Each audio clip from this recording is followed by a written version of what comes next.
guys. Thank you so much for coming. Sorry for the wait. My name's Julianne. I am the founder of VFILES, and I'm just going to talk for like 30 seconds and hand it over to these guys, but I just wanted to explain a little bit about what we're doing here today and why we're doing it. And why we're doing it is because when we started VFILES about 5 years ago, our mission, and it is still our mission, is to connect and empower global youth. And we're working our asses off to do that well and create opportunities for you guys to be discovered and discover each other in the creative fields, especially fashion and music.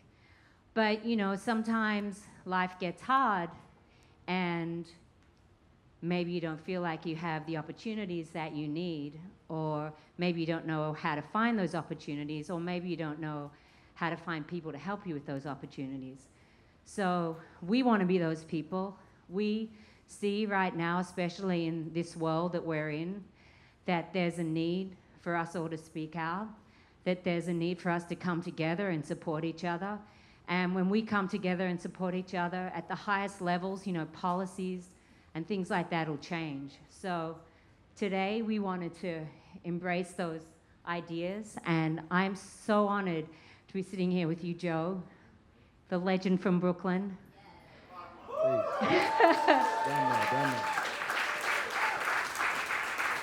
I watched you in iRobot.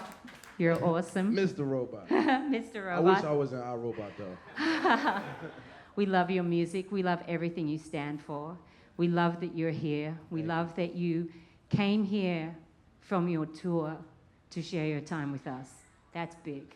Thank you. Thank you for seriously, thank you for that. You all know Joe. You know that his latest album literally dropped, went straight to #1. So congrats on that, because we know that there's a lot of hard work that goes into success, and we know that you spend a lot of time making shit happen. So congrats. Just like that, we make shit happen. And Wes, so I wanted to say that Wes is here, and our partnership with the Robin Hood Foundation is something really special for me, because Robin Hood has been a part of my family for a long time. But also, Robin Hood is the #1 poverty fighter in New York City. And if we can change things in New York City, we can change them anywhere. So Wes, my biggest thing for Wes is, Wes has his book, The Other Wes Moore. I think this Wes Moore is the best Wes Moore. I think also Wes jumped out of planes and saved people as a paratrooper, which he did. Wes is literally, Wes is here to change the world. So we're here to empower him to do that through Robin Hood, through everything Robin Hood stands for, and through what we stand for at VFILES. So I'm going to hand it over. We're going to have some conversation, then we're going to take some questions from you guys. And seriously, feel free to ask questions. This is a VFILES town hall meeting. Anything can happen. And then we're also going to be taking some questions from social media as well. So there you have it. All right? Well, who wants to start? Wes, you first? My man Wes. All right. I'll start out. Good to see you, brother. Thank you so much. And Julian, thank you so much. Thank you, VFILES, for having us. This is beyond the honor. And just to also have a chance to sit here with my man, Joey Badass, who I got to tell you, it's not even the music that he puts together. It's the fact that he's not willing to compromise about the impact that he wants his music to have. Because it's really easy to sit out there and put together content that people are telling you that people want to hear. And it's one thing to stand up and say, nah, I'm going to speak my truth and people are going to love it. And that's exactly what the world has done. You spoke your truth. Yes, sir. You didn't compromise. At all. And the whole world responded to it. And so first, let me just tell you, it's a distinct honor and it's a distinct pleasure to sit up here and rap with you. Likewise. And maybe maybe I can start the conversation where one of the things I found fascinating was that, you dropped Land of the Free on your 22nd birthday, which also happened to be the same day that our current president was inaugurated. And you rapped about it. How have these first 6 months been for you? Can we turn my mic down a little bit? You know what I'm saying? I'm used to projecting my voice a lot, so. You know, these last 6 months have been really interesting, but just to really go back to Land of the Free and, you know, my whole idea and mind state around that. Like, to make a long story short, it was my way of protesting. You know what I mean? Like, it was my way of, like, you know, I believe that we can protest many different types of ways. The most common way we know is going out in the street with signs, blocking traffic, stuff like that. And, you know, I've been a part of those rallies. Like, I've been out there, but I can't help, like, anytime I left those rallies, I felt like nothing was accomplished. I felt like we didn't make any progress. I felt like, you know, I remember when Freddie Gray had passed, you know what I mean? There was a huge rally out here in New York City, leading from all of Broadway, you know what I'm saying? And I was in there, and that was my first rally I've ever been to, my first protest. And I remember there was this moment where we sat down in the street, in the middle of the street, on Broadway in Houston, you know what I mean? And I remember thinking to myself, like, what is this doing? Because we were blocking the traffic, you know, and I couldn't help but think that we were inconveniencing people just like us. I'm like, this is not doing anything to the government. You know what I'm saying? This is not doing anything to the people that we really, like, this is not doing anything. You know what I'm saying? I mean, it's good that we all here and we gather, we got the strength in numbers, and we know what our protest is, we know what the message is that we want to spread, but this is not the way to do it. Like, I couldn't help but think about if I was driving one of those cars and maybe my wife was in labor and I'm trying to get to the hospital. And now I got, you know, people in the way. You know what I'm saying? And it's like, I get it, but it's like, don't inconvenience me. You know what I'm saying? Like, I'm just a regular man. So just taking that mindset, just growing as an individual, I realized that, you know, because I have foresight. You know what I'm saying? I've always had the ability to see things before it happened. Some psychic nigga shit, but. And, you know, I felt what was coming. You know what I'm saying? Like, I just felt that the climate was changing, and, you know, I could see that it was about to rain. You know what I'm saying? So, like, I just really felt that I had to use my platform, my voice, to do something about it. You know what I'm saying? And I'm not, yeah, I could just go to the studio and talk about a whole bunch of things into a mic and then, you know, put it out. But, like, it was just my way of doing something about it. It was my way of protesting. And not just the song, the whole album. You know, I know you guys have heard that album. Like, that's what the whole album was about. You know what I'm saying? It was my protest. It was my call for help. It was my outreach, my outcry. You know what I'm saying? So. But that's the thing, right? I mean, I think for a lot of people, they found themselves, there's two ways to react, right? There's a lot of people who have reacted and have felt weak. They felt like there's nothing I can do. They felt like all this stuff is going on and my voice is just quiet. And there's some people who've reacted and this moment has made them strong. I felt both ways. You know what I'm saying? Like, I don't know if you probably most likely did see the Ali movie. Do you remember the scene in there when he was reading the newspaper and then he felt so helpless? That was me looking at Freddie Gray. That was me looking at Michael Brown. That was me looking at Trayvon Martin. Like, I felt weak. You know what I'm saying? I felt helpless. I'm like, damn, like, what can I do about this? You know what I'm saying? And I really started to just realize more and more that, like, okay, I have a platform. I have a voice. You know what I'm saying? I have the ability to speak for people who would never be heard. And I just thought that was more important than anything. You know what I'm saying? Anything that I could speak about at the moment. And that definitely made me feel strong. Yeah. You know, like, so that's why I say I felt bold. But that's the beauty, right? And that's the beauty because that's the origins. Has been hip hop at its most powerful. You know, I mean, I spent a lot of my childhood really in two places. One's in the Bronx and the other's in Baltimore. And so when you're talking about Freddie Gray, when you're talking about these things, I mean, these are personal. And I also know the thing that why hip hop always resonated with me, it wasn't just the beat, it wasn't just the fact that you had artists who can put out a banger or two every album, but it's the fact that they validated me. They validated my existence. They validated my childhood. They allow people who never had any interaction with me, nor the people I came up with, and it allowed them a window into my life. Perspective. And it allowed them to have a perspective that wasn't one of a deficiency, but it was one of power. Yeah. And it was one of strength. And that is, I think, you know, how do you think about that frame? Because in your music, you feel powerful. Mm-hmm. How do you think about that and how that really serves as the engine behind what you're trying to accomplish and what you're trying to get done? Can you just elaborate? Yeah, a so little? like when you're thinking about your music, Yeah. you don't approach your music from a place of deficiency. You approach your music from a place of power, Mm-hmm. where the people who listen to your albums and your cuts, it's like you feel emboldened by it. And I can't imagine that's not intentional. I can't imagine that's not something that you're very deliberate about what you want your listeners to hear when they listen to your album. Well, let's take it a little back to what you were saying, hip hop, right? A lot of people, present day, present time, really forgot why hip hop was created.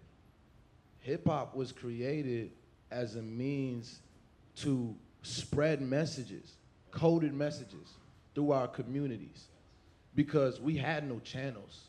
You know what I'm saying? We had no way to speak to each other. We had no way to really pass information on a very large scale. You know what I'm saying? So the first rappers were the first community reporters. You know what I'm saying? Like, that's what it's about. That is the foundation of hip hop. So me, I guess me just being somebody who understands that, I honor that. You know what I mean? Like, hip hop is my vessel. Hip hop is why I'm standing right here. You know what I mean? Hip hop is why I'm wearing the clothes I'm wearing. Straight up, you know what I mean? So, I mean, for me, it's like, don't get me wrong, like, I won't say I never go to the studio and like try to make some ignorant shit. You know what I mean? But most of the time, like, yeah, I believe that music is the most powerful force in the world aside from love. I truly believe that.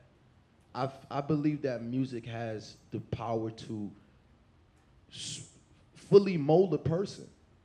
I could tell what type of person you are based on the music you listen to. Straight up. You know what I'm saying? If all you listen to is trap shit, 9 times out of 10, you're a trap nigga. Or you want to be a trap nigga. You know what I'm saying? And if you listen to like a whole bunch of Erykah Badu, 9 times out of 10, you're a very spiritual person, right? Right or wrong? Yes. Tell me if you disagree. No, that's right. You know what I'm saying? speaks So that's how I look at it. Like, I just know how powerful music is. And I try to use my power for good. Yes. Like, that's it. And they call me Badass, right? You know what I'm saying? So It's interesting, if you listen to, or if you read Jay-Z's book, Decoded, and basically the whole concept of the book is he tells, you know, so people say, so what is it? Is it a coffee table book? Is this? It's an autobiography, but it's an autobiography told through his lyrics. That if you really want to understand his journey, it's one of my favorite books. Just listen, just read his lyrics. He's telling you his life story through his lyrics. Yeah. So it's a way that he's able to express himself and express where he's coming from. Yeah. About what he's seen, and to the same point when he says, you know, the way I was rapping in Reasonable Doubt is different than the way I was rapping in Blueprint, because my life was different. Word, straight up. And so you see how that evolution then even takes place, where, and you can actually listen to your lyrics and listen to your albums and see the evolution, where it's like, yeah, you'll rap about background and coming up in Brooklyn, etc., but you'll also rap about the country we're living in. You'll also rap about what we hope to be. You know, and please forgive me if I'm getting this wrong, but I believe it's a Nina Simone quote. It's either Nina Simone or Maya Angelou. Excuse me if I get it wrong, to those who know where this is about to come from. But one of them had this saying where artists are like, like the beauty about artists is that we can report the time. Like you can look back years from now and get a sense of the current time based on the art, like someone's music. You know what I mean? And for me, like, I wasn't thinking about it like that when I made this album, like, oh, I want to document this time. But after I made it, I was like, wow, like this is really gonna be an album that, 10 years from now, you're gonna be able to be like, this is what 2017 was like. You know what I mean? Like this is the music that I made in that time, influenced by this time. I'm sorry, I don't know why I said that. I was saying you said. No, but well, and so let me come off that. So we talk about, I think about the work of Robin Hood, and we are completely unabashed and unapologetic about the fact that we will focus every single day on ending poverty. Every way it shows itself, everywhere it hides itself. And I feel like part of the battle that we have to fight every single day, and Robin has been at it for 30 years, you know what I mean? And I feel like part of the battle that we have to do every day is also about how do we shift the narrative? Part of the beauty of hip hop, part of the beauty of the culture is that hip hop has been able to shift a narrative about communities, about us, right? And so when we're thinking about how do we shift a narrative around, again, in this city alone, and you know the areas, in this city alone, you have 1.8 million people who are living in abject poverty. It's crazy. When you think about the wealth in this city, that 1.8 million people live in abject poverty, and many, many more are literally one missed bus away. You know what I'm saying? Like one sickness away. Talk about it. How do we shift a narrative to make sure that people understand that even if that's not you right now, this is your fight? Yeah. I think, one of the ways we shift the narrative is, one of the key things I find different with present time and let's say like 40, 50 years ago, there's no obvious leaders. There's no clear leaders. Before we knew who our leaders were.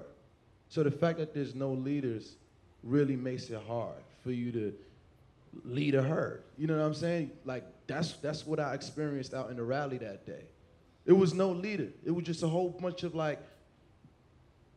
and I don't want to say sheep, because, those people were like a little more woke than the people, that wasn't in the protest. But, we just there with like chickens with our heads cut off. You know what I'm saying? Because we ain't got there's no lead, there's no guidance. So I think, that's definitely part of it.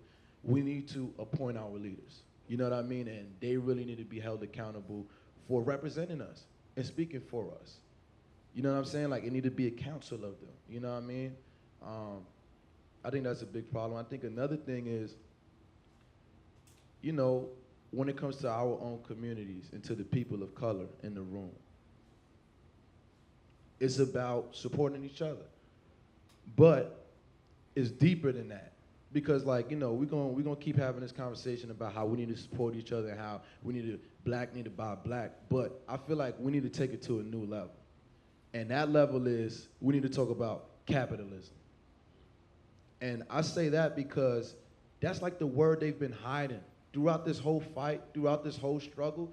That's the word that we've been ignoring. That's the word we've been turning away from. That's bad. Oh, you're a venture capitalist and shit. I don't know if you guys seen that new Jay-Z interview on Rap Radar? Yeah.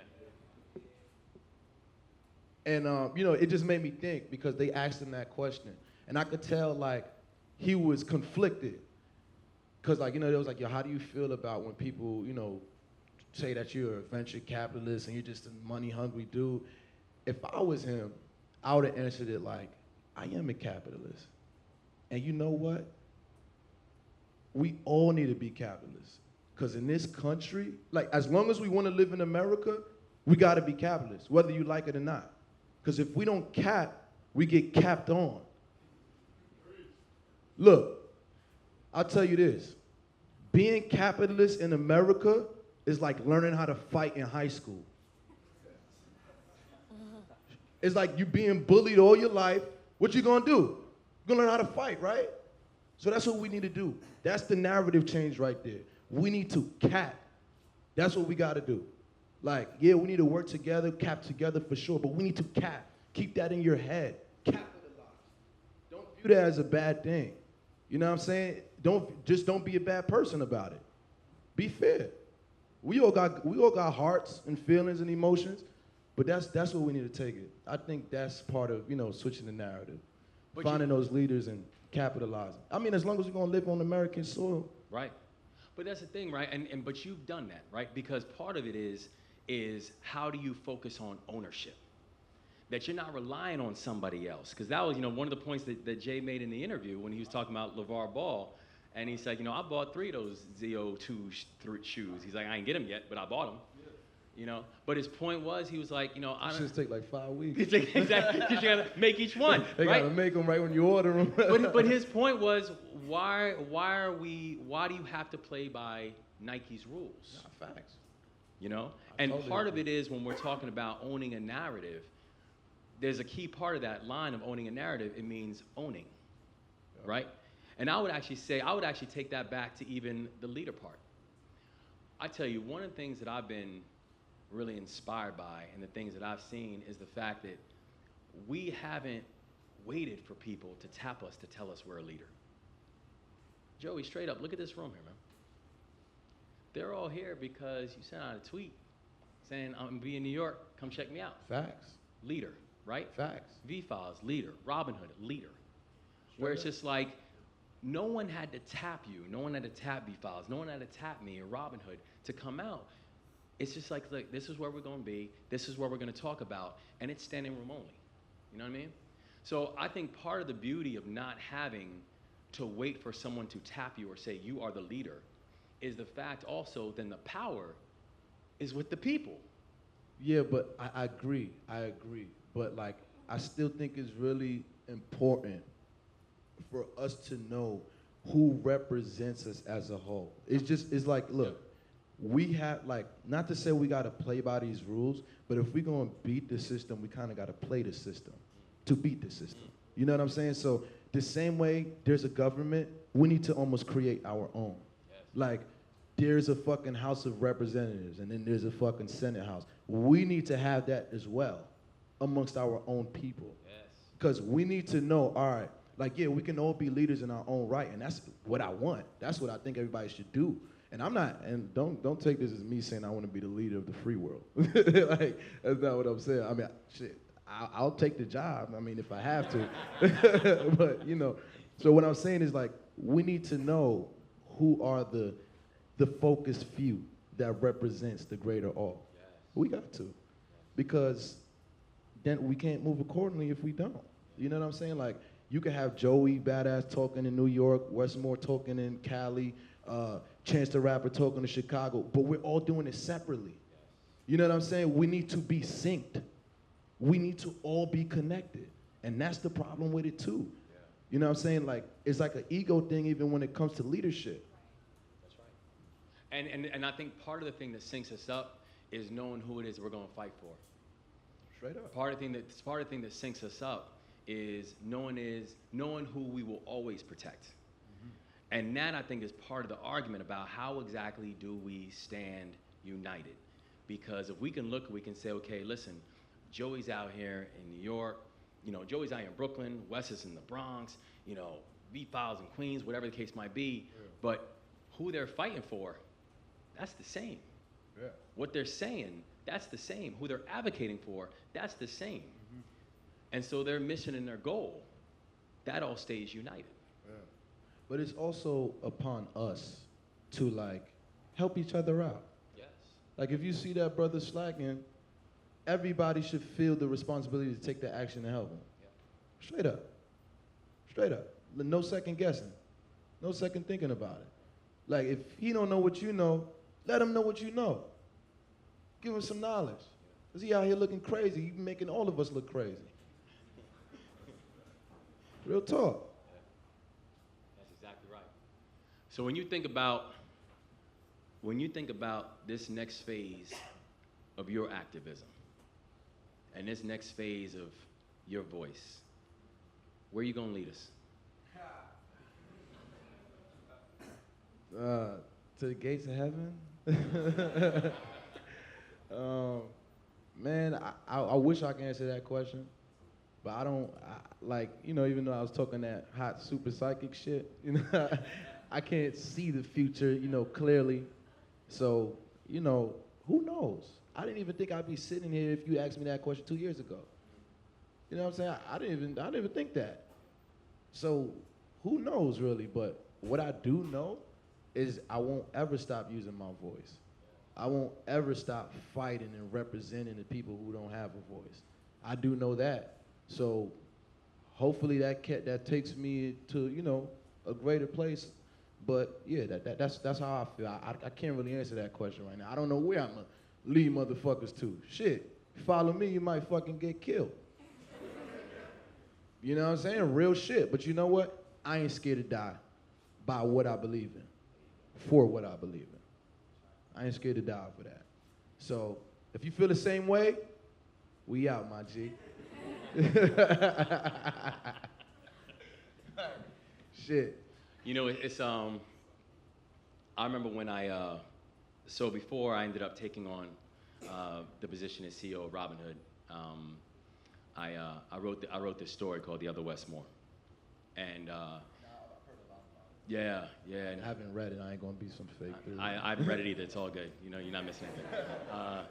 But you know, so it's interesting because the basis of it was the fact that, you know, when I was finishing up, this was back in like 2001, I was just finishing college and I just received a Rhodes Scholarship.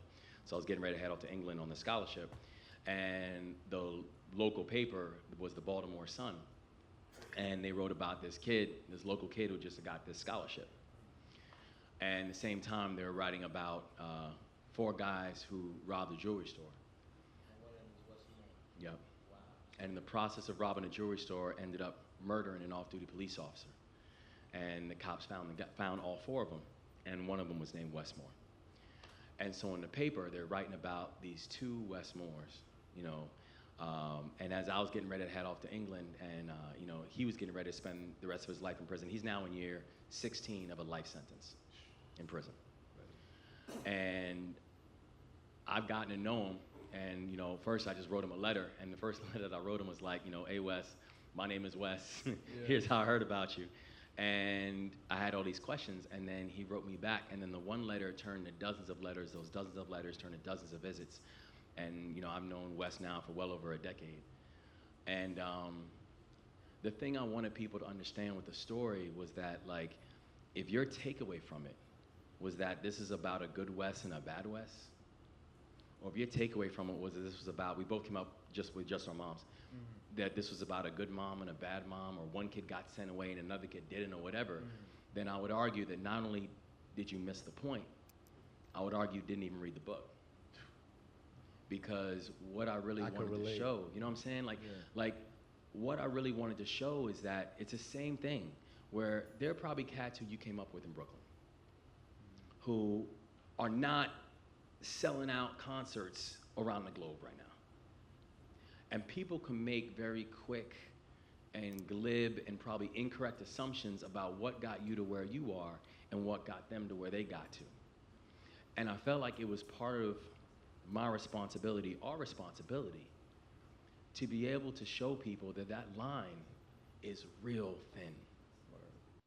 Just the natural abilities and what we're not tapping into in this country, what we're not unearthing in this country, what we're not fostering in this country, how much talent we're leaving on the sidelines, and in many cases, it's to no fault of their own. It's because we haven't been able to change the circumstances and change that narrative. And that's why your work is so important. Thank you. I just want to say, like, I could definitely relate to you feeling like, all right, if this is all you got out of it, then you didn't read the book, because I feel the same way with my latest album. It's like, if all you thought about it was too political, you didn't fucking listen. I could think about like 10, 20 words to describe it without using political. Emotional, expressive, artistic, authentic, real, like, you know what I'm saying? Spiritual, powerful, important, poignant. You know, like, it's, so like, I feel the same way. I could relate to that. You know what I'm saying? It's like, a lot of people just look at things and because of the circumstances, you know, they can't really see it for what it is. And then feeling their sense of what they should do about it. You know, because it's the type of thing where I think a lot of people are really wondering in their own minds, like, what do I do? Like, I have, you know, you have people all around this city who actually have a platform to impact the lives of kids and families that we came up with. If I'm standing there and I come to your show or I come to you on the street and I say, Joey, what do I do? How can I help? I would What tell do you you say? this. I would tell you, gain knowledge of self. Gain knowledge. Because that will empower you. And you will figure out what you need to do that way. Because that's what I did. You know, I'll tell you, like, just the whole process that I went through. I told you, you know, a piece of it, but it was Freddie Gray, it was Michael Brown, it was Trayvon Martin, it was a whole bunch of list of names and hashtags that I don't have to go through. You know, you know who they are, you know their names. And, you know, it was the feeling of like, yo, like, why do I feel helpless? Like, this could happen to my brother, this could happen to my dad, my cousin, my friend. You know what I mean? Then I started to feel responsible. And not for why it was happening, but because of who I was. You know what I'm saying? The voice that I had, the platform that I had, I started feeling responsible that I had to do something about it. So, you know, what played into that, I really had to make a decision.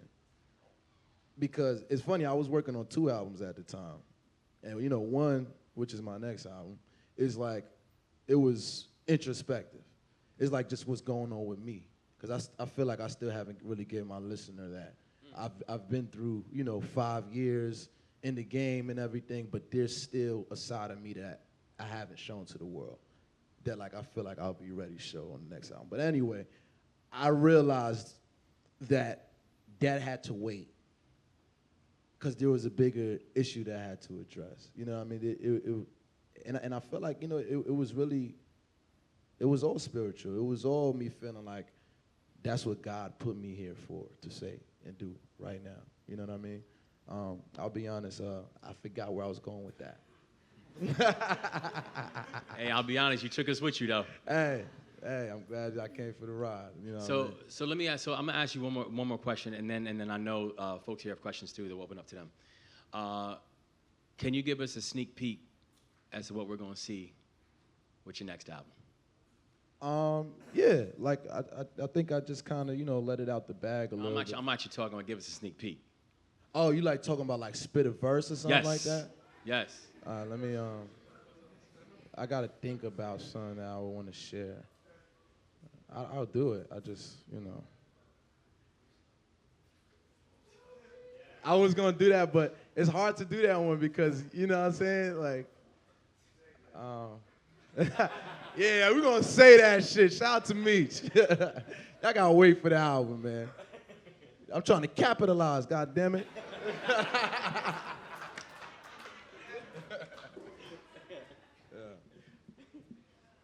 So do we want to open up to questions as well that people might have? Please. I'll let you pick. Go ahead. My man at the fro. So, to proceed this question, actually, Joey, fun fact, you actually went to the same high school I did, at Rock Harbor. What year were you? Me, I graduated in June.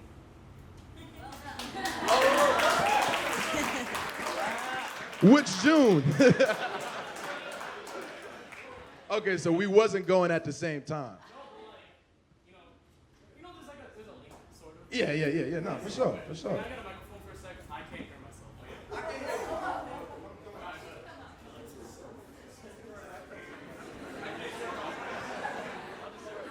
Okay, I'll just sit right here. Bet. All right, so to get into my question, so like I said, I just graduated. I'm heading off to college in like 3 days, actually. I'm heading off on Friday. Yep. Where you going? It's called Colgate. No, they did not invent the toothpaste. It's upstate. And I know, thanks. But here's why it's not a great school, and this will lead into my question, actually. So here's the thing. Colgate's demographics are going to scare a lot of you. Over 70% of the school and my class is pompous white kids. And I've met a couple of them at, like, reception. Ain't that like every college? No, I mean... Except for so the a lot black of, colleges, of course. Nah, I mean, like, HBCUs are lit, and other schools aren't as white, but... It's HBCUs. That's true, but, like, there are other PWIs that aren't as white and, pompous as my school, right? But here, to get into my point, like, I met some of these kids at receptions and whatever. Oh, my God.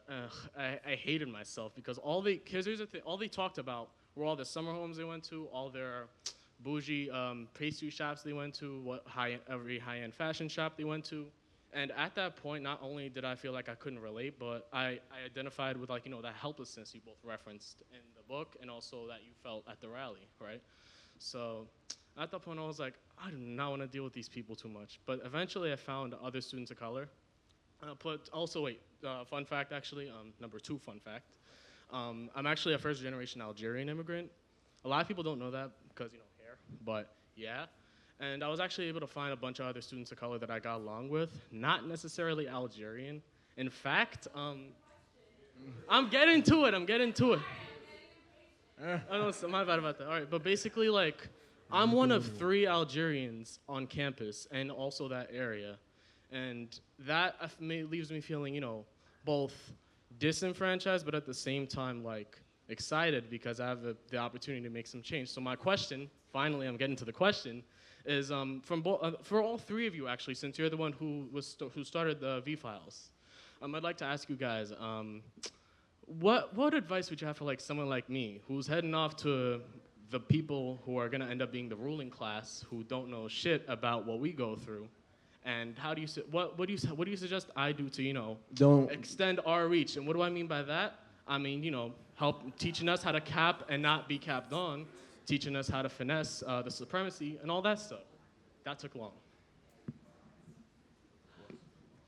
I think how I would first respond is first congratulations on what you're about to do. Second is I disagree with the premise of your question. Because when you say you're going to school with people who are set to be the ruling class, says who? Facts. Says who? I mean, it says you now. All right, you own that now. So that's coming from you.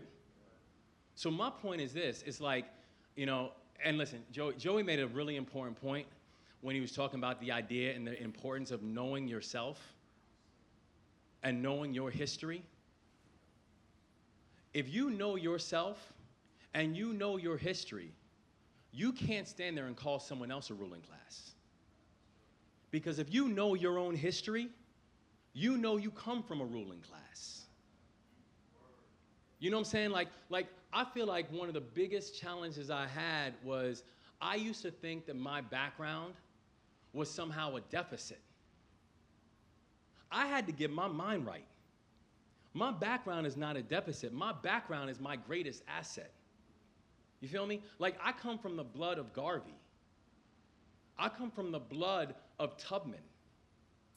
I come from the blood of Shabazz. I come from the blood of King. I come from the blood of Marshall. Facts. That's my history. That's my blood. So therefore, I don't kowtow to anybody. Because they have already shown me that you don't have to kowtow to anybody. Your job is to step up and go get your crown because they've already paid for it. So if you want to forfeit it and call someone else a ruling class, that's on you.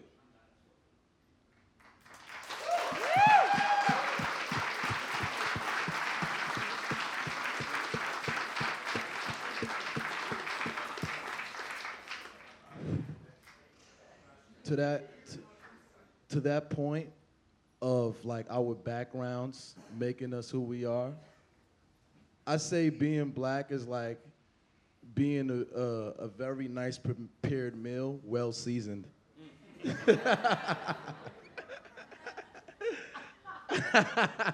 But my answer to your question would be, you know, what Wes said, plus, bro, just keep doing you.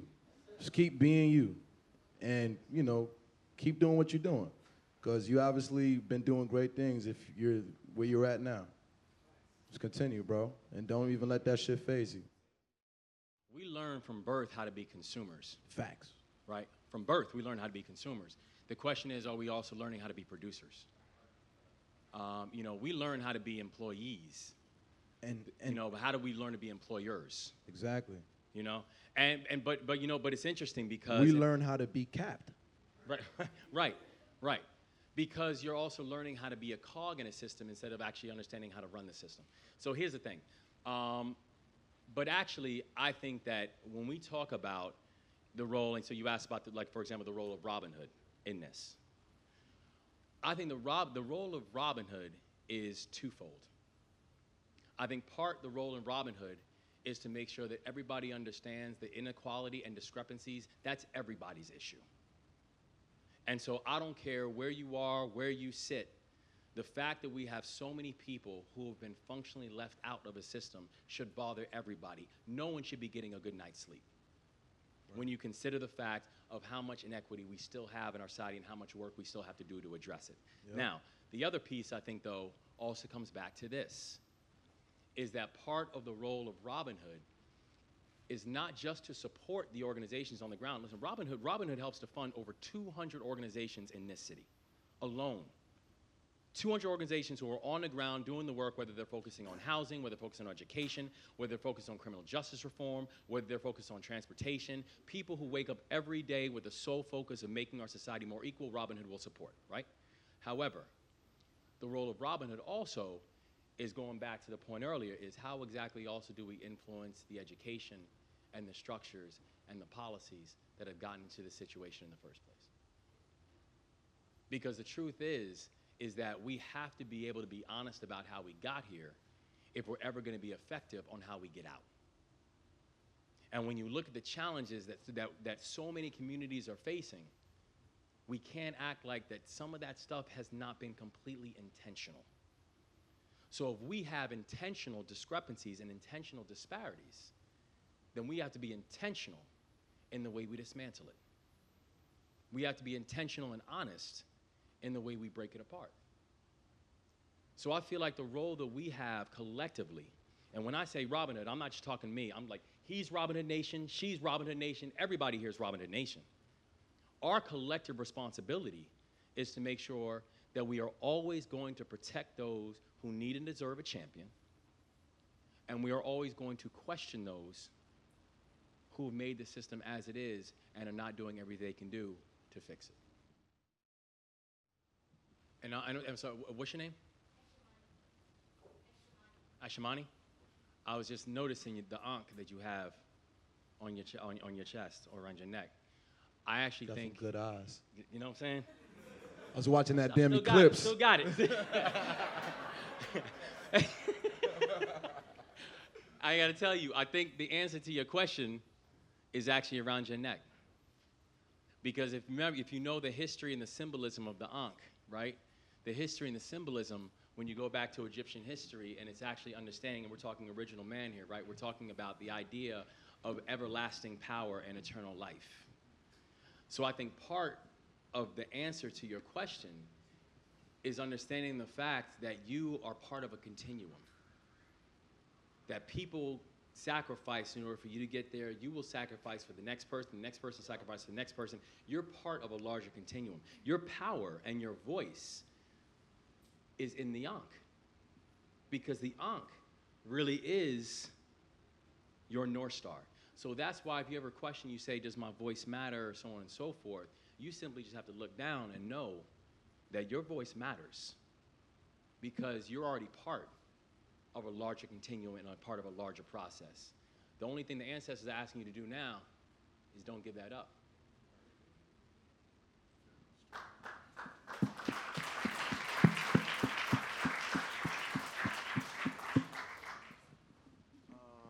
guy right here, only because we made eye contact.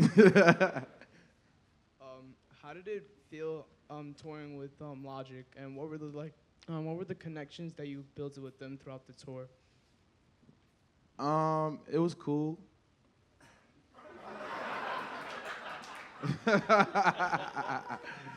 It was cool. Answer your question? It's cool. You know what I'm saying?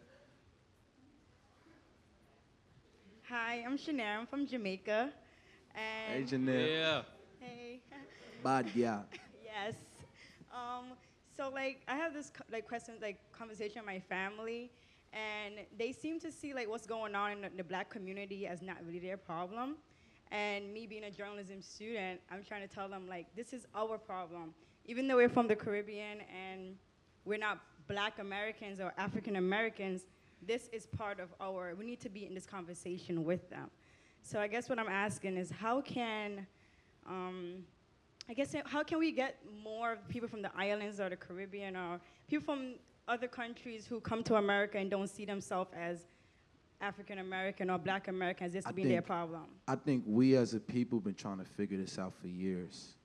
You know what I mean? The term is Pan-Africanism, and I think you could speak a lot on that. So no, that's exactly right. And you know what's interesting. So I think both with Joey and myself, so we're brethren with you because our family's from Jamaica as well, right? All right. And so my great-grandparents came to this country from Jamaica and came to South Carolina. They gave birth to my grandfather. When my grandfather was 6 years old, the Ku Klux Klan ran my family out of this country. And they terrorized them until they left.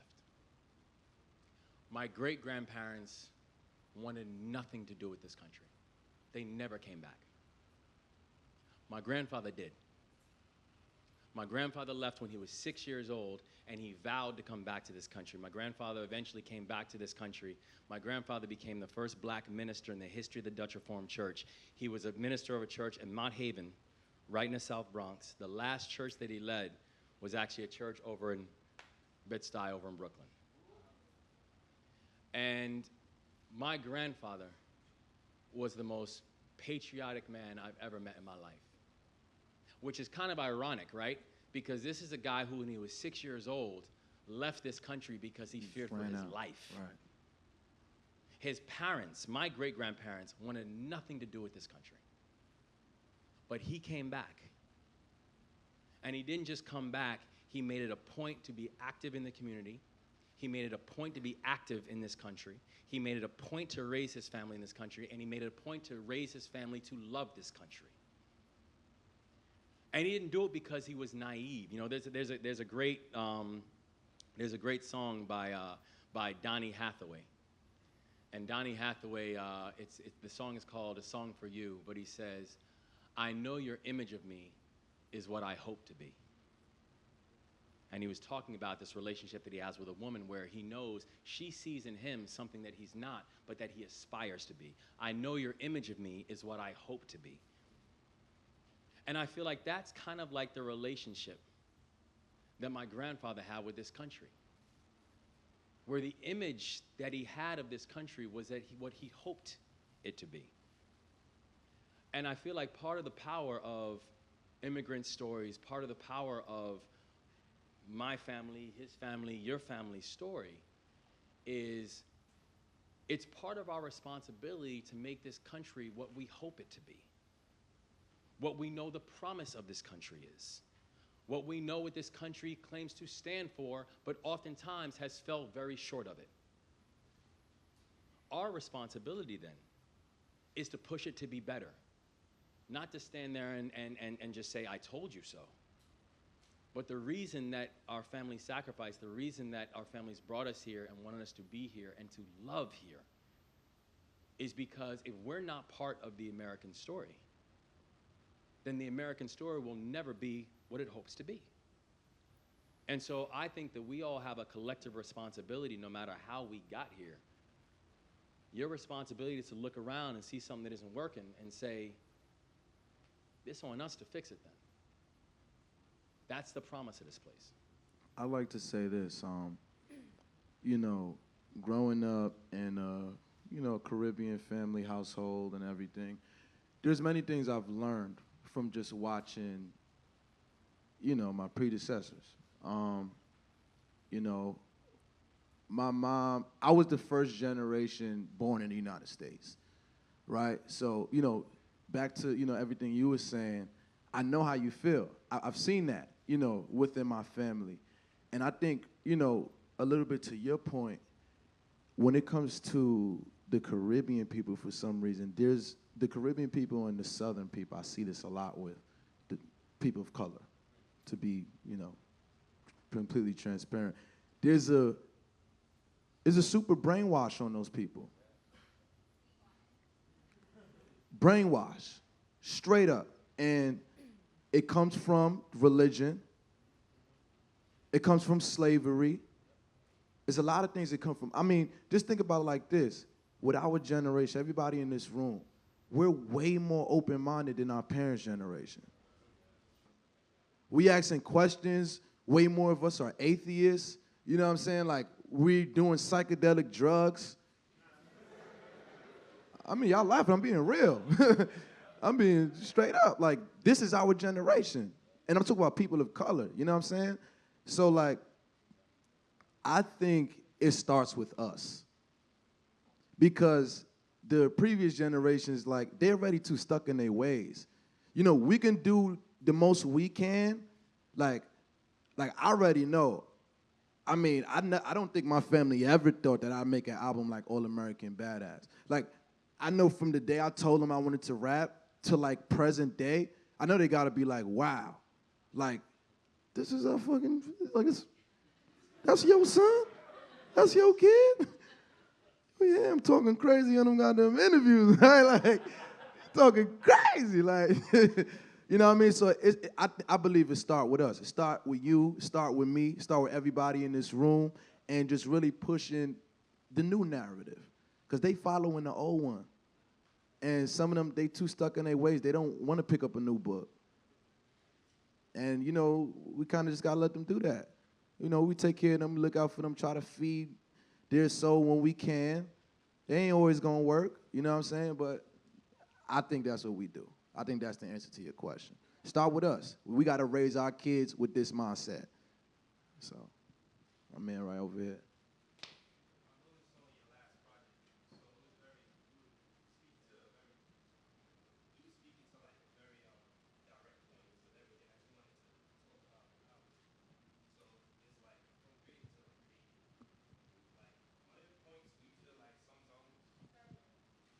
All right. So what's it called? I peeped on the last project. You had a very specific point, like you were trying to reach, and like you were trying to basically enlighten the people to everything that was going on. And it's like a different song on each song, of course, but it's like each song was pointing to like this one overall direct message, right? So basically my question is, as a creative, do you have points where you feel like you hit a wall? And if so, what do you do to get re-inspired? I've never felt like I've hit a wall. There's been times where I definitely feel like, oh shit, I found myself on writer's block. You know what I'm saying? I need to take some turns. I need to find some new directions, get the fuck out of here. You know what I mean? But never that I've hit a wall and that like there's nothing else to come from. But what I like to do to find inspiration is different things. I like to read.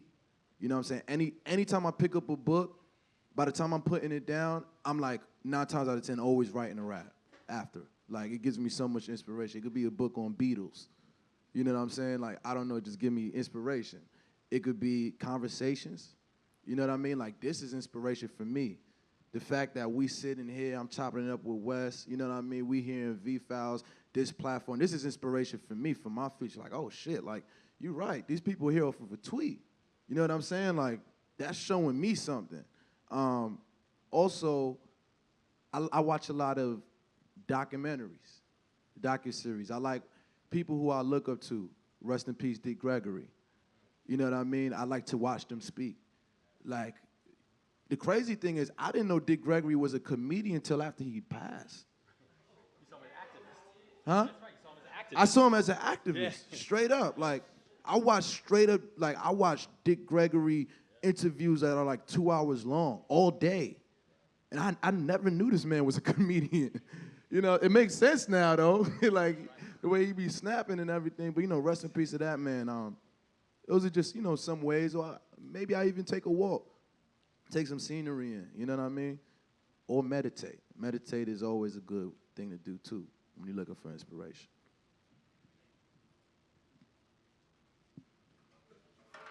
Mike? Got the mic? Homie right here in the front. So what are some things that high school Whoa, your voice is way deeper than I thought it Not was. expecting that. I was not expecting that. Is there somebody behind you speaking? nobody expects it? You knew that was coming, too. What are some things that high school kids or anyone else who wants to get involved, what can we do to support Robin Hood's work and messages that are in your music? Great question. I wasn't even a plant. I wasn't even a plant. That was a good question. That was a great question. So the first thing that I would tell you to do is, if you have a chance to come follow the work that we're doing, check out our website. Check out Twitter, check out Facebook, because not only is that a chance to learn more about the poverty fight that we're in, there's ways of being able to get activated and how to get involved in the fight. And that's the thing, right? It's like, with the way that Robin Hood structures itself, Robin Hood also understands is that this is a universal fight. We have members of Robin Hood Nation that are 4 and 5 years old. You know what I'm saying? Like my kids, I have a 6-year-old daughter and a 3-year-old son. Okay?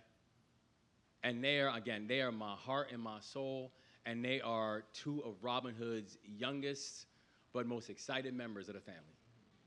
You know what I'm saying? Because they understand they are coming up understanding this is their fight too. And so the thing that I would encourage you to do is come check us out either at robinhood.org or either Facebook, Twitter, etc. And contact us, because we can show you multiple ways of getting involved in this fight. And whether that's aligning up with different community partners that we have on board, whether it's going out and figuring out ways of being able to align and change a narrative around a conversation, whether it's about thinking about policies and making sure your voice is heard as these policy conversations are taking place. But the most important thing is knowing that there's a place for you. And there's a real role that we need you involved in this larger fight. Word. And, as far as supporting music, it's Bada album. And, Bada album and, share the message, with your friends. Like, if it's hitting you that way, like, I ain't no shameless promo. Like, if it's hitting you that way, spread the message. You know what I'm saying? That's all I'll say. Talk about it. Talk about it. Blast it out. Yo. All right, so I actually wanted to answer a question it's a 2-part question for Joey and Wes. Back on what you said about knowing knowledge yourself, you feel me? And the second part of, in giving the others around you more knowledge, you feel me? I sit down and I watch a lot of documentaries as well, more from like the music perspective on artists that I looked up to. And I take the questions that they answer from the people on the radio shows like as if they're talking to me, you know what I'm saying? And I sit down and I'm not really a selfish dude when it comes down to the success of, my homies at least, the people I keep around me. And I usually put them first, knowing that I have a feeling in myself that, I got me. It's gonna happen regardless. Right. You know what I'm saying? But to other people, that don't have that type of confidence in themselves to take that first step, I usually push them towards that. But then at the same time, now going back to the knowledge of self, sometimes I can admit it, be honest, when I see them prospering and I look back at myself and I'm stuck in my own path and I'm just like, yo, what do I do now? And nobody else has answers for me. Then I sit down and ask myself, I'm like, yo, what am I about to do? It doesn't stop me from helping them, but then again, it's like, I be asked out sometimes, and I just be sitting down and I be thinking to myself, like, all right, cool. I sit down, I watch these interviews, I watch these documentaries and stuff like that, blah, blah, blah. But it only goes as far as a media answer to the question, and it doesn't really hit a personal, answer to me. So I was gonna ask, how do you guys deal with that. You know, you grew up with a whole group. You got half the crew in the back. You know, sometimes if they was, you know, not feeling it, how you encourage them, and then again, It's like an 8 for the crew in here. well, you know, Like right now we squad. squad. Feel Usually me? we be squad. You know what I'm saying? But yeah, it's basically like how do you pick yourself up basically, and then on top of that for the homies around you, because I got some that don't see it, even though I see it for them.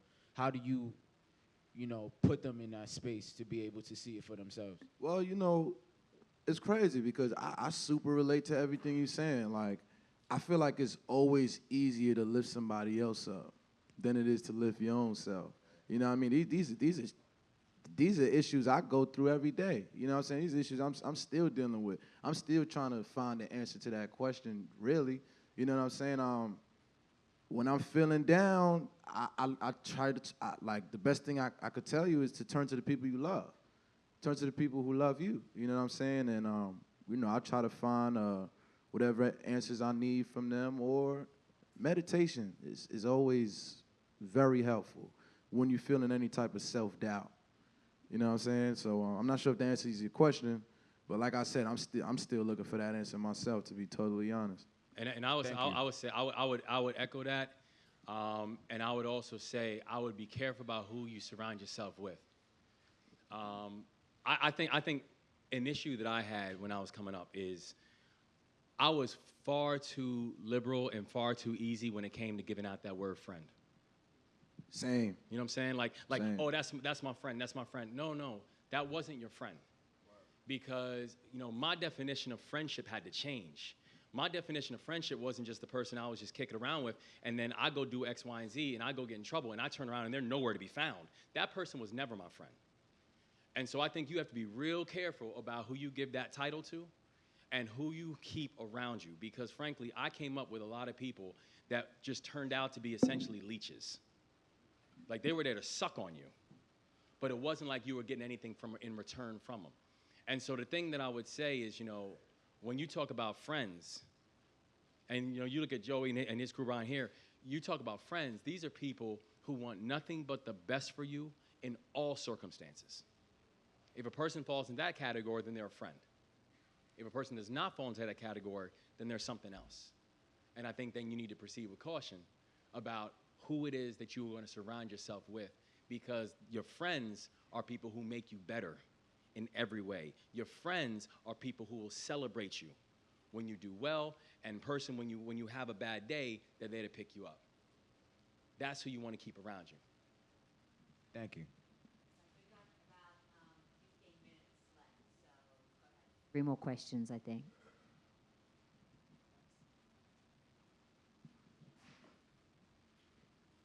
What's up, peoples? How y'all doing? My question is, as a young artist myself, if you don't have any money, how do you become well known in your art form? Like I want. Joey came back just in time. Yeah, I want to be a rapper, right? I want to be a well-known rapper, but it's like I have no money, so I don't know exactly what I'm supposed to do. You gotta finesse. I be trying to finesse, bro. You gotta look. Money, yeah, like I ain't gonna lie, like money is not important to fucking, you know, be successful and shit, but there's always gonna be the talent. There's always gonna be what you're doing. That's, you know, the selling point. You know what I'm saying? Like, yeah, you need money to get in the studio. You need money to do this. You need money to do that. Look, I'll just tell you my formula. The way I did it. Meech, you wanna say something? I wanna say something about that. Come up. Make some noise for Meech from the Flatbush Zombies, y'all. I wasn't trying to get all up here. Well-known is not important. It's about the message you have. There are people who are way more well-known than me and Joey. They have no message. So you want to be a guy that's getting listened to by a billion people with nothing? That's not giving anybody anything? Or do you want to be a guy with a message? You start with a message, people are going to spread it. If you start with something positive, this guy's probably going to go tell this guy and this guy. But if you're just trying to get everybody to hear you, it don't really mean nothing. People are hearing me right now, but very few people are listening. It's about the message. So I hate when I hear people say, I want more people to hear me. It's not about that. It's about what you're saying. If you say the right shit, niggas gonna hear you. If you saying bullshit, niggas gonna hear you, but they not gonna care. I'm out.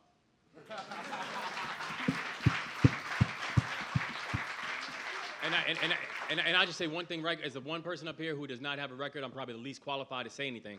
But I feel like I do have an audio book. Check it out. Amazon, Apple Music, check it out. Read by the author. Better get that streams, my boy. But now is the flattest time to be able to get your voice heard. Because back, listen, when people were coming up in the game before, if it wasn't like 3 labels that heard you, you would never get out, right? Now, if you have an internet connection, you can get your stuff out there. Exactly. And things go viral. Exactly. And people start talking about you. So you're not waiting to figure out, well, these 3 people call me back so I can get a deal. It's me and my cousin Raekwon. And, our moms are sisters. And we were both born in the same household 5 days apart. His mom was 16 at the time. My mom was 19. Yeah, my grandmother was going through hell. You know what I'm saying? So we were both born at a time, like in 1995. And, my family, at least the males in my family, they're notorious when it comes to the streets. So when it came to me and Quan, like, we were the good ones. We were the good boys. You know what I'm saying? We were the babies. We were, so the woman really cultivated us and nurtured us. And yeah, like, I have the utmost respect for women. And, women feed my work every day. I'm glad you brought this up because I want to use this platform to say this. Like, I want to see, and I don't know if that sounds, I don't want to offend anyone, but I want to see more women supporting women in this music industry, but in the world. But I'm going to say that from the music industry because that's the field I'm in.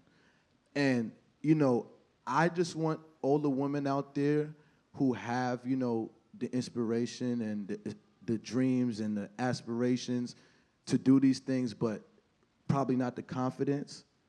I want them all to know that, look, the same way us young men are out here doing it and we don't need labels anymore, you don't need men. And you don't need labels. You damn sure don't need labels either. You know what I mean? I want women to know that. I want to encourage women to take that. Like, I want to see an all-woman staff. You know what I mean? Like, I want more female. Like, I hate the fact that when we say artist, you think of male. You don't think of a female till you say female artist. I mean, you guys were like naming people who you look up to, and it was just like, oh, men, left and right. Except Erykah Badu, but. I mean, I feel, but I'm a man. No, who do you look up to? Right now. I'm just saying for right now. But hold on, who do you look up to? Who I look up to? My mom, my dad. Okay, but other artists, but I can't think like on the spot. Right yeah, but it's like I'm a young man, so like for me to look up to Malcolm X or Dr. Umar Johnson or Dick Gregory or Marcus Garvey, that's totally natural for me. No, it's These fine. are men. No. I mean, you kind of pressing me right now. No, because you know what I mean? I'm always curious about men in the music industry, and I'm just like, do you acknowledge these like women that are pushing those people? Yeah, that are for sure. And are we gonna talk about it? Are we gonna sit here and talk about money? How do I get my art, and how do I get my art out there and get money for it? Like, all right, and like how do you stabilize yourself? Who is stabilizing you? Who's like housing you? Who's feeding you? And who's encouraging you every day? Like, hey, Yeah, you're absolutely right. Yeah. Okay. Well, so, and the only thing I'll say about that too is that's not the only role that women do. It's not just about stabilizing and feeding us, right? We are, women are our guides. Women are our leaders. Women set the direction and set the pace for us. This is not just about do y'all clothe us and feed us. Word. And so I think part of it is that for women, it's also about the embrace of what it means not just to be maternal, but what it means to be eternal, right? What it also means to take that proper place and a place that God has already blessed y'all to have. You are the Alpha and the Omega. To be clear, it starts with you. I remember when I first wrote The Other Wes Moore. One of the first interviews I did was with Charlie Rose, and Charlie Rose is bad. He asked some questions that sometimes you're like, I don't even have an answer for you, Charlie. Like some of the questions that he came with, and the very first question he asked me, He said, this is a story about two African-American boys and their journey into manhood. And he said, and I turned to page 1, to your dedication page. And your dedication page is, this book is dedicated to Mama Wynn, Mommy, Nikki, Shawnee, and Dawn. He said, you dedicated a book about the journey into manhood of two African-American boys to 5 women. To 5 women who helped set that path for all of us to come. And so the respect and the admiration is not simply about the fact that these are women who gave birth to me. These are not simply women who gave me food. These are not simply women who gave me clothes. These are women who gave me purpose. These are women who gave me direction. Facts. These are women who every day, if you ask what keeps me motivated, is I want to make them proud. I want to let them know that I honor and respect everything they did, not just for me, but for our larger glory and our larger humanity. And so I understand and I respect the point that you're making, but believe me when I say your job and your point does not end with being maternal. I mean, that was the first part of my question. But Yeah. then I got carried away. Yeah. And I also want you to know that, like, just because we speak on the things that we're speaking about, in no way means we're excluding women from the work that we're talking about producing or the work that we've already produced. In no way. But like I said, I completely appreciate you for raising that, bringing this topic up for sure. We're going to move to the next question because we got to keep moving. Thank you. Back there in the burgundy.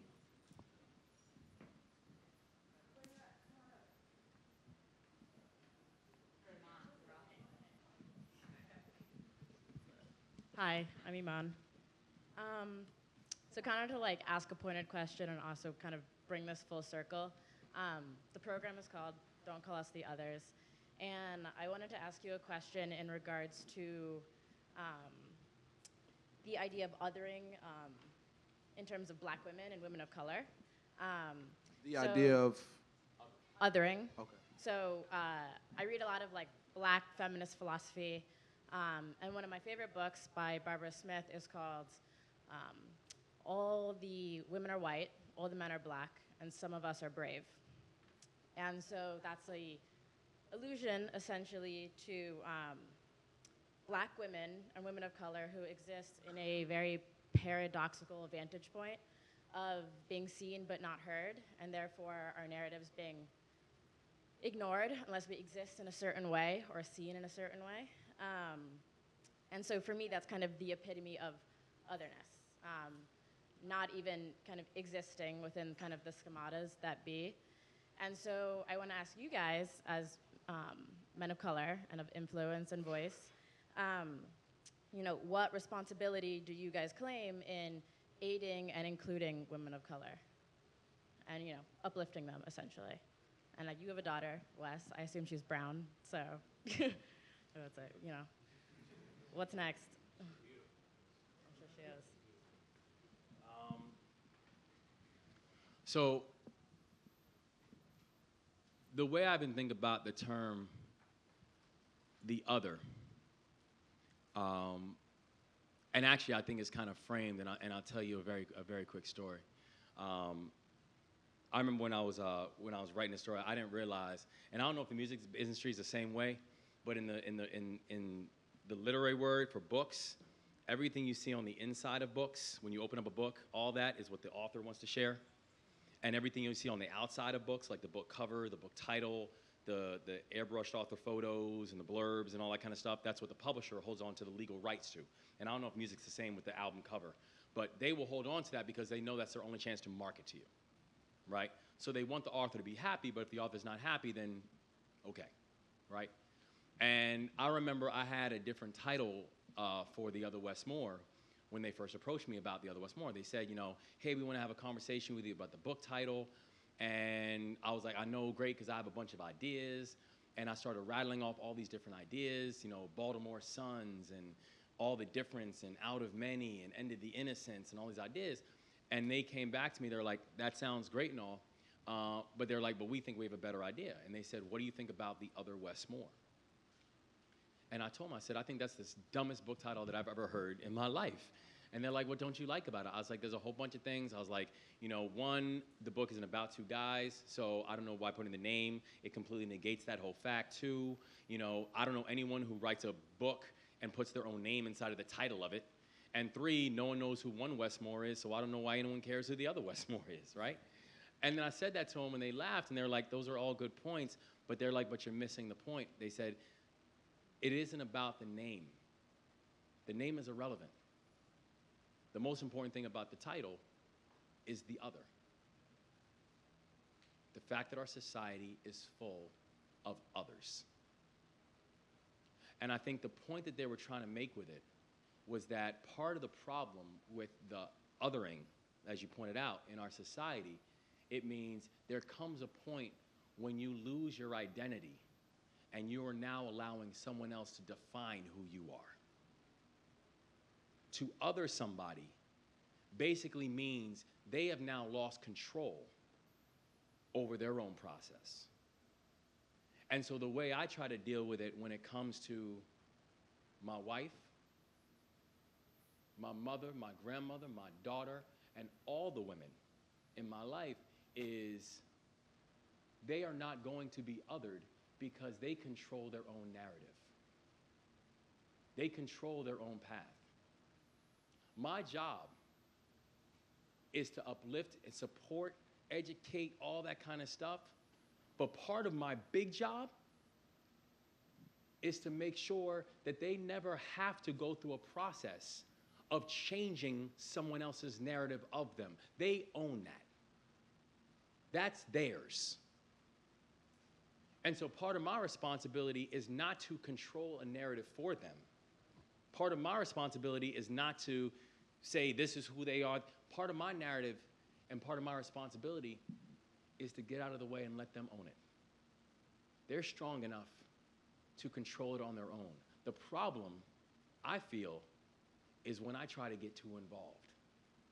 When I somehow feel like I have to set a path, I have to set a way, and then allow them to follow. I need to let them lead because that's naturally who they are. They don't need to take their paces because I gave them permission. They need to take their paces because God gave them permission. They are not where they are because I said it's okay. They're where they are because that was their birthright. Yes. How do you get, I think you slightly misinterpreted my question. So I acknowledge that Black women have this strength and this soul and this knowledge that comes from this paradoxical vantage point, but how do you get under them? Not how do you lead the way, but how do you get under them and support them, and the platforms that both of you have, how do you use those platforms, or how do you plan to, in the future, to give a new vantage point to women? I think I could, speak for Wes. What we do is not just for, I guess, Black men. What we do is for the whole community. So, in everything we do, we support undeniably, undoubtedly. I mean, I hate to just make it seem so simple, but, straight up, we're not just out here rocking for Black men or just for Black women. We out here rocking for the human race. I think, and I understand what you're saying. And the truth is that we will always uplift and support our earth, right? We will always uplift and support the power, which is our women. At the same time, I think part of what it means is we have to be humble in ourselves to say that they don't necessarily need you to walk them through or guide them through the door. Agreed. What we have to do is stop getting in your way. What we have to do is humble ourselves. Are you more trying to ask I'm just really trying to, understand your question. Are you more trying to ask what is our plan or mission to empower women? I guess. Or to what is our plan or mission to? I know it's not guide. Yeah, so I guess essentially you guys have a platform, and a lot of what you do and say, whether it's explicit or implicit, creates a message around the women of color, in proximity to you. So, you guys have a platform where, if you are not explicitly, if you are using certain words that are, not of respect to women. Like bitch. Yeah, yes. There's plenty. But I guess my pointed question is I don't necessarily take that word to kind of disregard, your care of black women. Right. But, what are the things you do implicitly and explicitly? Well, I think I get where you're going. So what I would say to that is, it's funny. I'm scared to call a girl a bitch in my songs. That's not how I get down. So why would I want to put that in the music? Like, literally, you guys are bumping one of my recent songs, 500 Bands, right? And that's more of a, it's different from my album. It's more of like a braggadocious type of style. And even on that record, you don't hear me call a girl a bitch. I just ain't got the heart to do it. You know what I'm saying? Like, it's just not how I get down. Like, I say Lil R&B chick. And the line was originally written Lil R&B bitch. But when I got to that booth, I was like, nah, that ain't me. Like, I don't rock like that. Like, I don't just call my ladies in the street bitches. I actually call them queens. You know what I mean? So, and just to your point about control, that's kind of where I was trying to get to when I bring it to women in the music industry. Because I feel like a lot of women in the music industry are dominated by male control. And not even it's like mind control. It's like, oh, you got to do it this way if you want to make it. And I'm here, to answer your question, I'm here to remind women that they ain't got to do it no way but the way they want to do it. And that's why I say I want to see more independent women out here. But I'm speaking directly on the music industry because this is the field I come from. But that's just the microcosm of it. I want to see independent women everywhere, in all industries, in all fields. But I'm speaking to mine because I experienced this shit firsthand. I hate the fact that when we say artists, we think about males. We got to say female artists for you to think about, to vision a female. You know what I'm saying? And I want to see more full women staffs. You know what I mean? If you're a lady, like me, when it comes to my team, almost everybody is a person of color, a black male, because that's how I want to do it. You know what I'm saying? That's not how anybody's telling me to do it. That's how I want to do it. I want to empower people that look like me. And, I want women to feel the same way. I don't want women to feel like I need to be following a man or I need to be doing this with a man. No, you can be the boss and you empower other people that look just like you. I think I say this, I celebrate my wife, but I don't validate her. She doesn't need me to validate her. And that's the difference. Hey guys, we're 20 minutes over time. Do you still want to sit there or do you want me to wrap this up? Let's take one more question. Okay. All right, my man right here. Nice blazer on. Yeah. I just want to say you got the thing poking out the pocket. You official. What you call it? What's it called? Square? What's it called? Hey, see, I don't even know what that shit called. I appreciate it.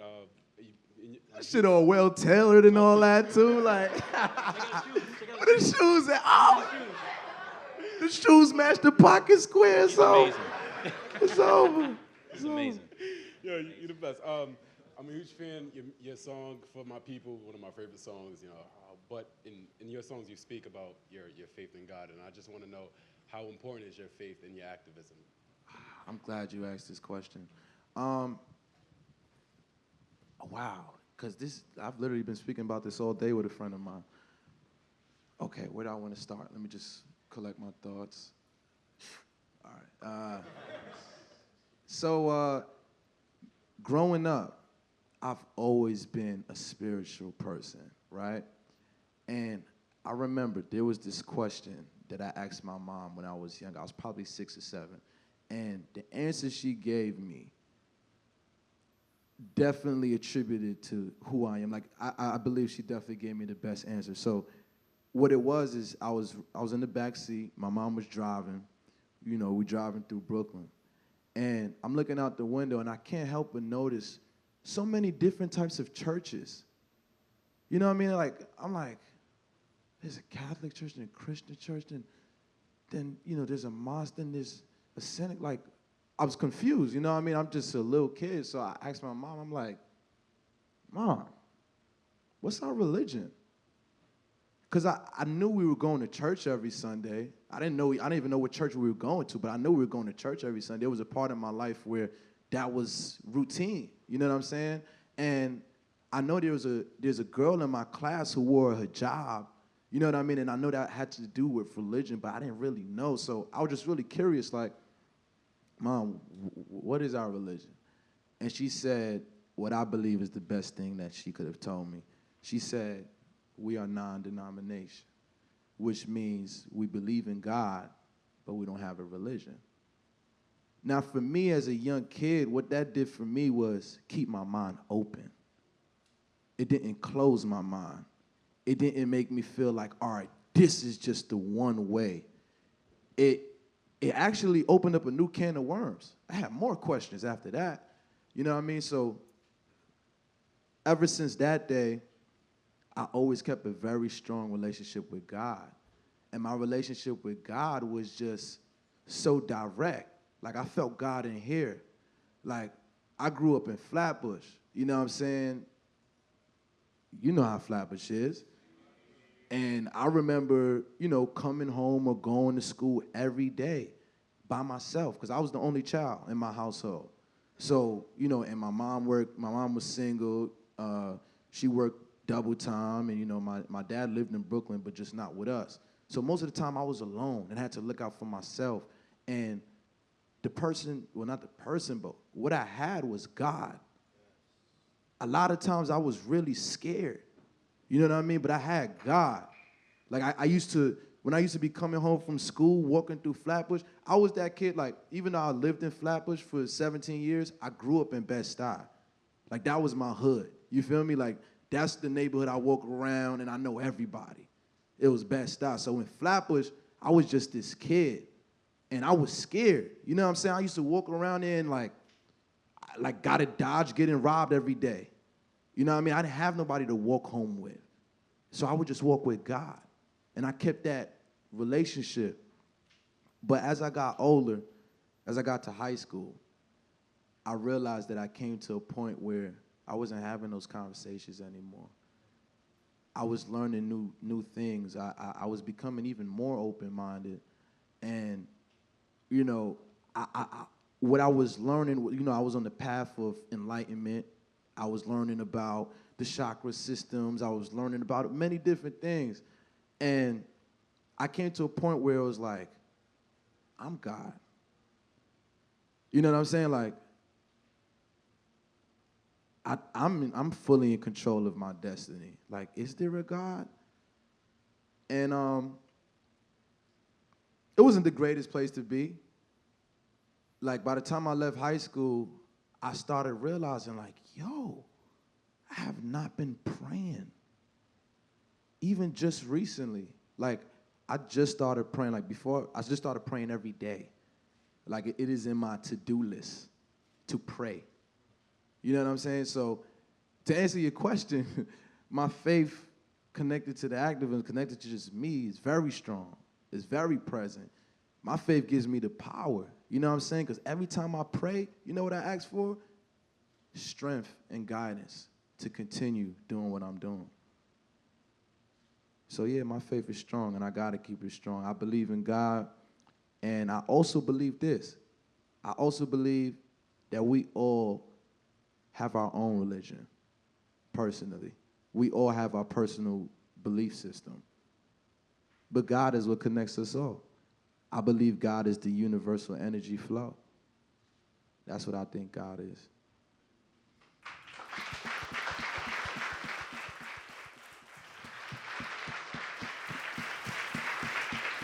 I just want to take. I got to give the takeaways, right? The things that we got to take home. So, capitalize. That's your word. Okay? Word of the day. The word of the day is capitalize. In Australia, you'd spell Even though she ain't like this. that. She don't like that word No. right there. Though. But capitalize, and by capitalize, we mean capitalize on you. If you can see it, you can make it happen. You've got to see it in your own head. You can make it happen. You can capitalize. And then the other thing that I'm taking away here is leadership. So look at all of us here in this room. I'm so glad that you came out, and the VFILES family. So thank you for everything, the Robin Hood team that's here.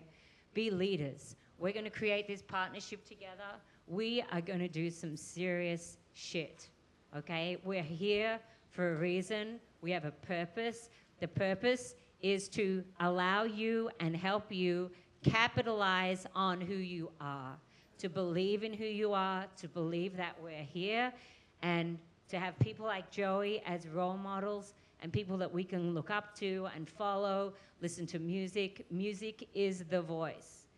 We believe at VFILES that music is the voice of fashion, and we have one line, which is, if you want to be heard, make noise. We're going to start making some real noise. And Joey, Wes, I mean, all of us, thank you just for being here. No problem. Let's go! Thank you very much, Joe. You guys keep going, Joe. No, I just wanted to say, like, I really appreciate, just being here. I appreciate everyone in the room. I appreciate you guys being so patient, waiting for myself and Wes to come through and just have this conversation. You know what I mean? I'm humble, to be honest. You know what I mean? And thank you, too, My man. Wes. Thank you, brother. Much love. No, and honestly, this is beyond humbling for me, man. I mean, there's so many things that I'm taking away from tonight. But the thing I'm taking away is I'm taking away energy, man. Yeah. Like, we have so much work we got to do right now. We have no time to be patient. We have no time to wait for someone to tap you on the shoulder. We have no time for someone to tell you you're a leader or when you're not a leader or to wait your turn. Your turn is now, man. Because what's going to happen is we're going to not take this shit serious, and we're going to all be unprepared. And that's the worst thing we could do. We already unprepared.